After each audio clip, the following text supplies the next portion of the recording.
arena. He should have killed me when he had the chance, because now I'm back, and I'm gonna kill you and your whole fucking team. You and them bitch kids. Hey, I'm turned.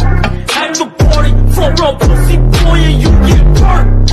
Acting up, you acting buck, you fuck around, you get more. Nigga bitches, I get it. Some bitch, I'm with it. I get it. Shots at your fitted. I did it. Yo, I did it. Yo, I did it. Niggas asking where I get my drip back. Fuck the niggas door back. Pack nigga back. Isa, dalawa, tatlo. Wala nang intro-intro. Lumaban tayo, bumaang tayo. 4, 5, 6. Kalamidad ating tapusin. Tumakas sa dilim, hanapin ang pag-asa natin.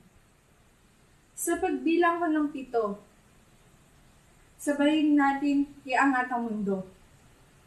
Mundong sinakop ng mikrobyo, nararanasan ng libo-libong katao. Ako nga po pala si Franz Gerard Abad de Mancito, tagalungsod ng Cavite.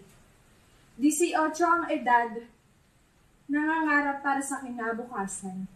Kasi naniniwala pa rin ako sa kasabihang kabataan ng pag-asa ng bayan. Mag-aaral ng Signal Village National High School ng Taguig City.